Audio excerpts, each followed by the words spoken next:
Allies exam पाठशाला में आपका स्वागत है। क्या कभी इस बात पर गौर किया गया है कि रोजमर्रा की जिंदगी में लोग कितनी बड़ी व्याकरण की गलतियां कर देते हैं? हाँ, अगर ध्यान दे तो हर दूसरी लाइन में कोई ना कोई गलती मिली जाती है। बिल्कुल। जैसे अक्सर हम दुकान पर जाके कहते हैं, भैया 2 कपड़े दे दो। अब सोचने वाली बात है, कपड़ा कभी गिना थोड़ी जाता है, उससे तो मीटर में मापा जाता है ना। सही बात है। आम बातचीत में तो यार ये चल जाता है, कोई टोकता नहीं, लेकिन यही छोटी सी आदत, हाँ, यही आदत जब परीक्षा के दबाव में सामने आती है ना, तो बहुत भारी पड़ सकती है। तो आज का जो हमारा ये पूरा विस्तृत विश्लेषण है, वो इसी तरह के भ्रम को जड़ से खत्म करने के लिए है। मतलब आज हम पूरा ऑपरेशन करने वाले हैं व्याकरण का। बिल्कुल। हमारे पास जो स्रोत सामग्री है वो नीरज सर की SSC GD Hindi class 2026 practice set 03 की मास्टर क्लास पीडीएफ है और हमारा लक्ष्य बिल्कुल स्पष्ट है। विशेषण को समझना है ना। विशेषण यानी एडजेक्टिव्स के पूरे विज्ञान को 3D विजुअल्स के साथ गहराई से समझना है और उसके बाद उन 37 बहुविकल्पी सवालों के पैटर्न को डिकोड करना है जो अक्सर परीक्षा में चकमा देते हैं। तो इसी व्यवस्था को समझने के लिए सबसे पहले विशेषण के 3D कॉन्सेप्ट मॉडल पर नजर डालते हैं। पीडीएफ की दूसरी स्लाइड में बुनियादी परिभाषा ये कहती है कि संज्ञा या सर्वनाम की विशेषता बताने वाले विकारी शब्दों को विशेषण कहते हैं। एकदम स्पष्ट परिभाषा है। और इस पूरी संरचना के 3 मुख्य स्तंभ बताए गए हैं। पहला है विशेष्य, यानी वो संज्ञा या सर्वनाम जिसकी विशेषता बताई जा रही है, जैसे कि कोई नाम हो गया, शीला, पर्वत या राम। हाँ। और दूसरा स्तंभ है खुद विशेषण, जो विशेषता बता रहा है, मतलब जैसे सुंदर, अच्छा या ऊंचा।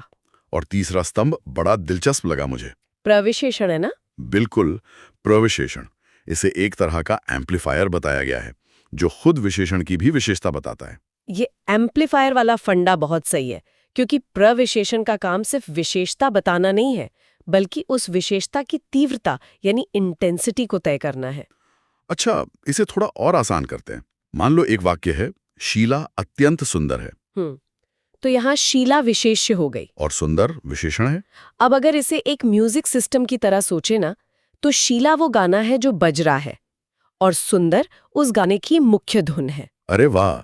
और अत्यंत क्या है फिर? अत्यंत वो प्रविशेषण है जिसने उस धुन का वॉल्यूम एकदम फुल कर दिया है। मतलब ये एक एम्पलीफायर की तरह काम कर रहा है। बहुत बढ़िया उदाहरण है। लेकिन अगर उस एम्पलीफायर को गलत दिशा में घुमा दिया जाए या गलत जगह लगा दिया जाए तो पूरे वाक्य का अर्थ ही बिगड़ सकता है। बिल्कुल बिगड़ सकता है। इसीलिए प्रविशेषण का सही जगह और सही मात्रा में इस्तेमाल होना बहुत जरूरी है। और हाँ, परिभाषा में एक बहुत महत्वपूर्ण शब्द आया था, विकारी। हाँ, विकारी। इसका क्या चक्कर है? विकारी का मतलब है ऐसे शब्द जो लिंग, वचन या कारक के प्रभाव से अपना रूप बदल लेते हैं। मतलब विशेषण कोई पत्थर की लकीर नहीं है। जैसे हम कहते हैं अच्छा लड़का, लेकिन लड़की के संदर्भ में वो अच्छी हो जाता है। बिल्कुल, यही जो बदलाव की क्षमता है ना, यही उन्हें विकारी बनाती है। समझ गया। ये बदलाव का नियम काफी तार्किक है। अब इसके वर्गीकरण की बात करें जो तीसरी स्लाइड में है, तो विशेषण को मुख्य रूप से 4 भेदों में बांटा गया है। 4 मुख्य भेद। पहला है गुणवाचक विशेषण, जो किसी वस्तु के गुण, अवस्था, रंग या आकार को दर्शाता है। जैसे काला, भूरा, मोटा, गरीब या अच्छा। सही। दूसरा है संख्यावाचक विशेषण, मतलब इसमें वो चीजें आती हैं जिन्हें गिना जा सके। इसके भी 2 हिस्से हैं, निश्चित जैसे 50 लोग या 10 लड़कियां, और अनिश्चित जैसे कुछ लोग या लाखों विद्यार्थी। और तीसरा भेद है परिमाणवाचक, जो माप तोल से जुड़ा है। इसमें निश्चित मात्रा जैसे 10 ग्राम सोना या 1 किलो आम, और अनिश्चित मात्रा जैसे थोड़ा दूध या कुछ सोना आता है। परिमाण मतलब मापना। हाँ। और चौथा है सार्वनामिक या संकेतवाचक विशेषण, जहां सर्वनाम ही संज्ञा से पहले आकर उसकी विशेषता बताने लगता है, जैसे यह मकान। जानते हैं, इस वर्गीकरण को अगर आप थोड़ा मनोवैज्ञानिक नजरिया देकर देखें तो ये दुनिया को समझने की हमारी मानवीय प्रक्रिया ही है। मतलब? थोड़ा और विस्तार से बताएं। देखिए, इंसान किसी भी चीज को कैसे पहचानता है? या तो वो उसका गुण देखता है कि चीज लाल है, भारी है या गोल है। हाँ बिल्कुल। या फिर वो चीजों को गिनता है, और अगर चीजें ऐसी हैं जिन्हें गिना नहीं जा सकता तो इंसान उन्हें क्या करता है? तौलता है या मापता है। बिल्कुल। और अंत में वो किसी विशेष चीज की तरफ इशारा करता है। तो मानवीय चेतना के इन्हीं 4 पैमानों को व्याकरण ने इन 4 भेदों में समेट दिया है। अरे वाह, मतलब ये कोई कृत्रिम नियम नहीं है, बल्कि दिमाग की प्राकृतिक वायरिंग है। एकदम सही पकड़े हैं। लेकिन यार, जब संख्यावाचक विशेषण की बात आती है ना, जो चौथी स्लाइड में है, तो ये वायरिंग थोड़ी जटिल लगने लगती है। ऐसा क्यों? क्योंकि निश्चित संख्यावाचक को 5 उपभेदों में बांट दिया गया है। पहला गणनावाचक यानी गिनती, जिसमें पूर्णांक जैसे 1, 2, 3 और अपूर्णांक जैसे 1.5, 2.5 हैं। दूसरा है आवृत्तिवाचक यानी गुना, जैसे 2 गुना, 100 गुना। तीसरा समूहवाचक, जैसे दोनों, चारों। चौथा क्रमवाचक, जैसे पहला, दूसरा। और पांचवा है प्रत्येक बोधक, जैसे हर एक, प्रत्येक। हाँ, ये 5 भेद तो हैं। तो यहाँ मेरा एक सवाल है, मतलब क्या संख्याओं को इतने हिस्सों में तोड़ने की सच में कोई जरूरत थी? क्या व्याकरण इसे सिर्फ 1, 2, 3 तक सीमित नहीं रख सकता था? बहुत अच्छा सवाल है। लेकिन जरूरत इसीलिए पड़ी क्योंकि इंसान गणित का उपयोग ना सिर्फ एक सीधी रेखा में गिनने के लिए नहीं करता। तो कैसे करता है? संदर्भ के हिसाब से संख्याओं का कैरेक्टर पूरी तरह बदल जाता है। मान लीजिए किसी दौड़ प्रतियोगिता की बात हो रही है, तो वहां ये नहीं कहा जाता कि कोई एक आया है। हाँ, वहाँ कहते हैं कि वो पहला आया, दूसरा आया है। बिल्कुल, तो ये क्रमवाचक हो गया। अब जब व्यापार में फायदे की बात हो तो लोग कहते हैं कि मुनाफा दोगुना हो गया। यहाँ गुणज या आवृत्ति देखी जा रही है। अच्छा, और जब दोस्तों को बुलाना हो तो कहते हैं चारों आ जाओ। एकदम सही। यहाँ एक समूह का निर्माण हो रहा है। तो भाषा को इंसानी जरूरतों और संदर्भ के अनुसार ढलना पड़ता है ना, इसीलिए ये उपभेद बनाए गए हैं। बात तो लॉजिकल है, लेकिन यहाँ एक उलझन और पैदा होती है। स्लाइड 5 में जो संख्यावाचक और परिमाणवाचक के बीच का अंतर है, हाँ, ये बहुत बड़ा कंफ्यूजन पॉइंट रहता है। स्रोत सामग्री में नीरज सर का एक गोल्डन रूल दिया गया है। नियम कहता है कि यदि किसी चीज की मापतोल होती है, जैसे कपड़ा, सोना, चीनी, तो वो हमेशा परिमाणवाचक है। और संख्यावाचक में केवल गिना जाता है। बिल्कुल। अब यहाँ मुझे एक विरोधाभास लगता है। अगर कोई केले खरीद रहा है तो वो उन्हें गिन भी सकता है, जैसे 1 दर्जन केले, और तौल भी सकता है, जैसे 1 किलो केले। तो यहाँ ये नियम कैसे काम करेगा? यही तो परीक्षाओं का सबसे बड़ा ट्रैप है दोस्त, जहां विद्यार्थी अक्सर फंस जाते हैं। इसका समाधान ना वाक्य के संदर्भ में छिपा है। मतलब वाक्य देखकर तय होगा? हाँ, व्याकरण वस्तु को नहीं देखता, बल्कि इस बात को देखता है कि उस वस्तु को वाक्य में कैसे इस्तेमाल किया जा रहा है। अगर वाक्य है मेज पर 4 केले रखे हैं, तो यहां साफ साफ गिनती हो रही है, तो ये संख्यावाचक हो गया। बिल्कुल। लेकिन अगर वाक्य है दुकानदार से 1 किलो केले ले आओ, तो यहां मापतोल हो रही है। अरे हाँ, और ये परिमाणवाचक बन जाएगा।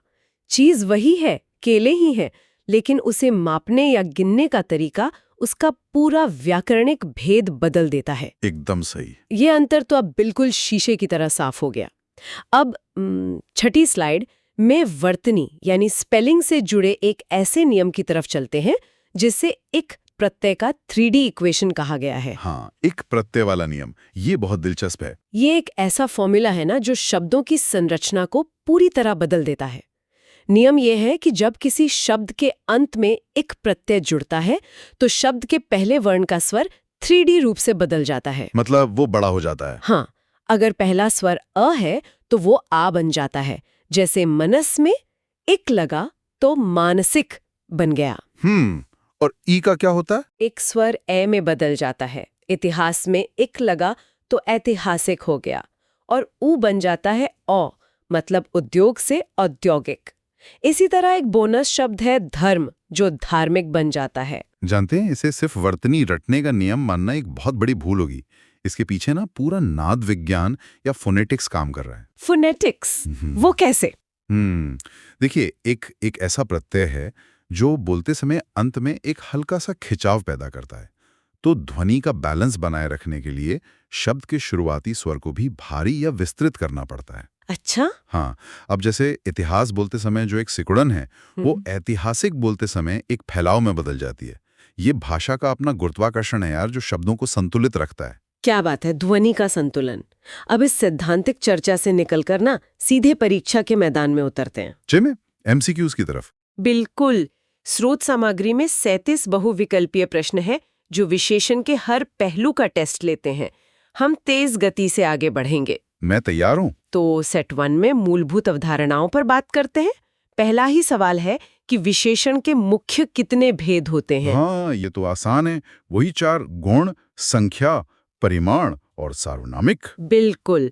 दूसरा है जो शब्द संज्ञा की विशेषता बताते हैं उन्हें क्या कहते हैं। जाहिर है विशेषण कहते हैं। सही।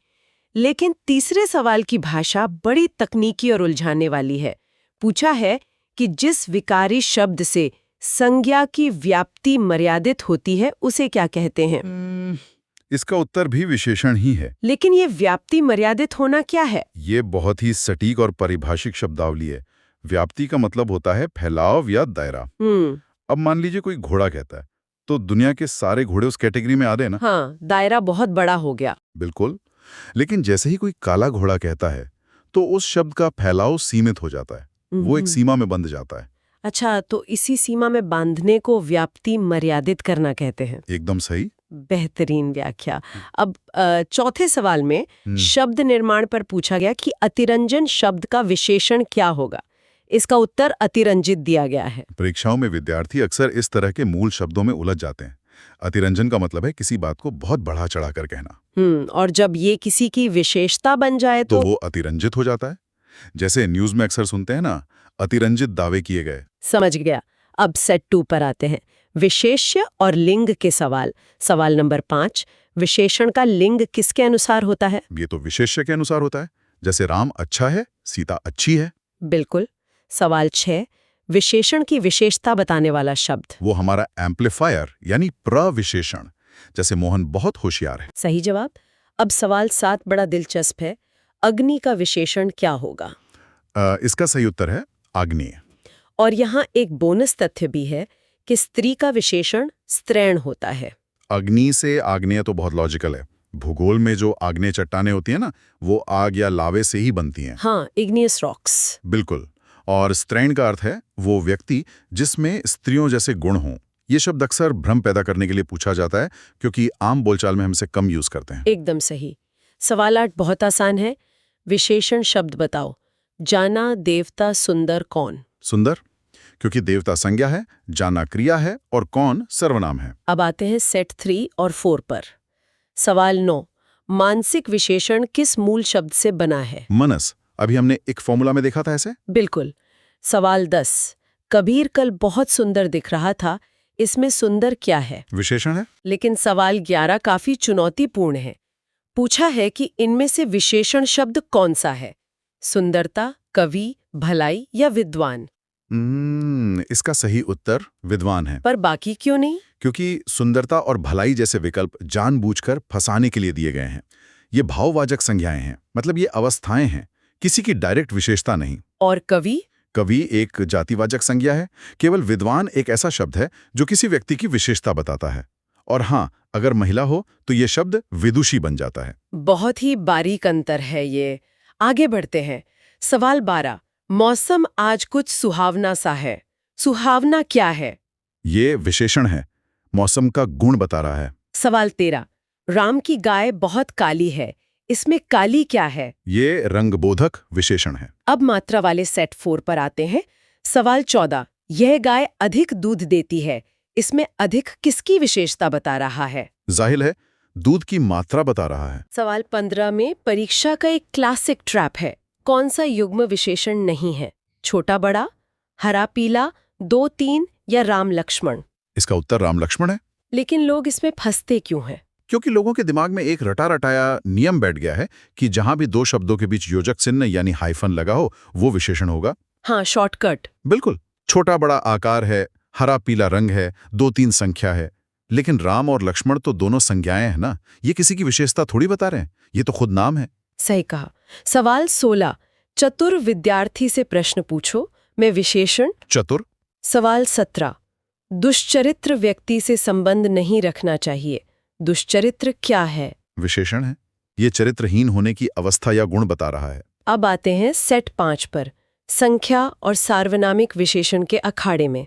सवाल 18, लाखों लोगों ने इसे महसूस किया है, लाखों क्या है? ये अनिश्चित संख्यावाचक है, क्योंकि भाई कोई पक्की संख्या तो दी नहीं गई है। सवाल 19, राधा बहुत ही सुंदर लड़की है, सुंदर। गुणवाचक। सवाल 20, सतीश चंचल बालक है, चंचल। ये भी गुणवाचक है। अब सवाल 21 पर थोड़ा गहराई से विचार करना जरूरी है। वाक्य है मोहन पापी है। यहाँ पापी को गुणवाचक विशेषण बताया गया है। मेरा सवाल ये है कि पापी होना या बुरा काम करना तो कोई अच्छी बात नहीं है, फिर इसे गुण कैसे कहा जा सकता है? ये ना रोजमर्रा की आम भाषा और व्याकरण की तकनीकी भाषा के बीच का एक बहुत बड़ा टकराव है। वो कैसे? आम बोलचाल में हम गुण का मतलब सिर्फ अच्छी बातें या मेरिट्स मानते हैं, लेकिन व्याकरण की दुनिया में गुण का मतलब बहुत ब्रॉड है। अच्छा। हाँ, किसी भी चीज का स्वभाव, उसकी दशा, उसका आकार, चाहे वो समाज की नजर में अच्छा हो या बुरा, सब गुणवाचक की श्रेणी में ही आते हैं। व्याकरण के लिए ईमानदार होना और पापी होना दोनों ही समान रूप से केवल एक विशेषता या गुण है। मतलब व्याकरण किसी को जज नहीं करता, वो सिर्फ तथ्य बताता है। बिल्कुल सही। चलिए सवाल 22, कृपया मेरी थोड़ी सी मदद करो। थोड़ी सी क्या है? ये परिमाणवाचक क्रिया विशेषण है, क्योंकि मदद को गिना नहीं जा सकता। अब सेट 6, सवाल 23 में परिमाणवाचक क्रिया विशेषण का वाक्य पूछा गया। सही उत्तर था वह बहुत थक गया। यहाँ बहुत थकान की मात्रा बता रहा है। सवाल 24, बारिश बहुत ज्यादा हो रही है, ज्यादा शब्द। ये क्रिया विशेषण परिमाण है। सवाल 25, गिलास में थोड़ा दूध है, थोड़ा शब्द। परिमाणवाचक, क्योंकि दूध को गिन तो सकते नहीं। सवाल 26, कोई आदमी आया, कोई शब्द। ये अनिश्चयवाचक सार्वनामिक विशेषण है। सवाल 27, वह नौकर नहीं आया, वह शब्द। सार्वनामिक विशेषण। ये सार्वनामिक वाला थोड़ा ट्रिकी लगता है ना? हाँ, इसलिए इसके कॉन्सेप्ट को स्पष्ट करना बहुत जरूरी है।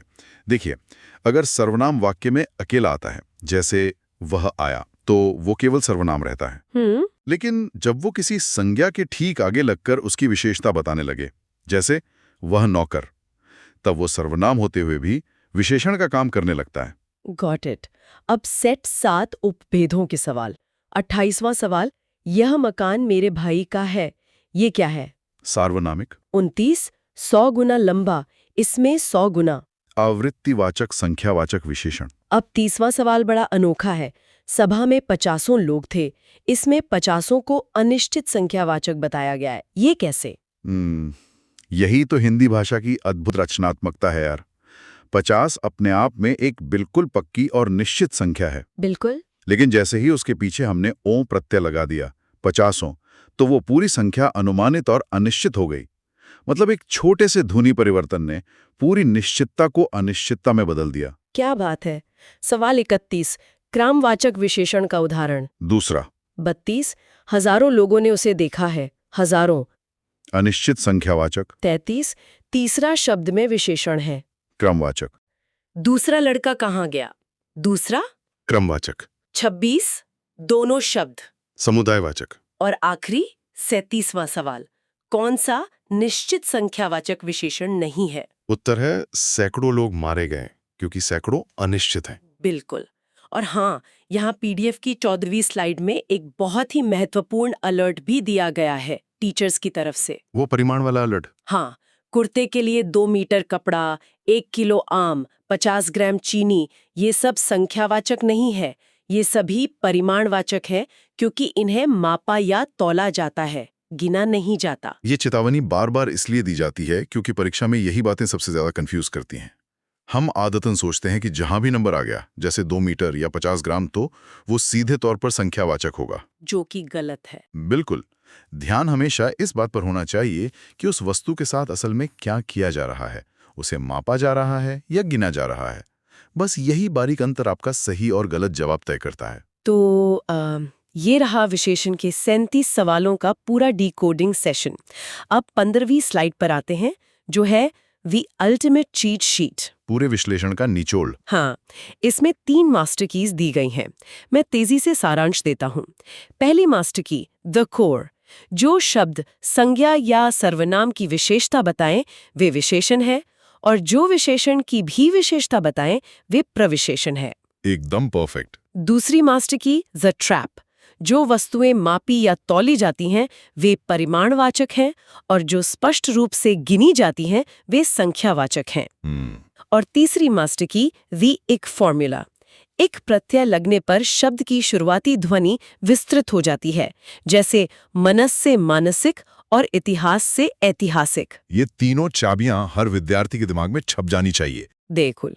और सबसे अंत में नीरज सर की एक बहुत ही व्यावहारिक सलाह दी गई है। उन्होंने लिखा है, मस्ती के टाइम मस्ती करो, पढ़ाई के टाइम पढ़ाई करो, तभी कल्याण निश्चित है। क्या बात है। और इस सलाह को अगर आज के हमारे विषय से जोड़कर देखा जाए ना, तो एक विद्यार्थी का सबसे बड़ा गुणवाचक विशेषण उसकी एकाग्रता, यानी उसका फोकस ही होती है। बिल्कुल सही बात है। जब इंसान जो कर रहा होता है पूरी तरह उसी में डूब जाता है, बिना किसी भटकाव के, तभी यार सबसे बेहतरीन रिजल्ट सामने आते हैं। फोकस ही सबसे बड़ा गुण है। तो इस विस्तृत विश्लेषण को खत्म करने से पहले ना एक विचार पर जरूर मंथन किया जाना चाहिए। कौन सा विचार? यही कि आज के बाद जब भी आप किसी की तारीफ करें या किसी बात की शिकायत करें, तो जरा रुक कर सोचिएगा, जो शब्द आप इस्तेमाल कर रहे हैं वो आखिर कौन सा विशेषण है। अरे वाह! क्या आप कोई गुण बता रहे हैं? क्या आप कोई संख्या गिन रहे हैं या किसी बात का परिमाण तौल रहे हैं? जब भाषा को इस व्याकरणिक नजरिए से देखा जाएगा ना, तो हर वाक्य के पीछे का विज्ञान बिल्कुल स्पष्ट हो जाएगा और कोई भी नियम रटने की जरूरत नहीं पड़ेगी। बिल्कुल, दुनिया बहुत दिलचस्प लगने लगेगी। उम्मीद है आज का ये डीप डाइव इस विषय को एक नया नजरिया देने में सफल रहा होगा। मैं हूं आपका अली भाई। जय हिंद, जय भारत।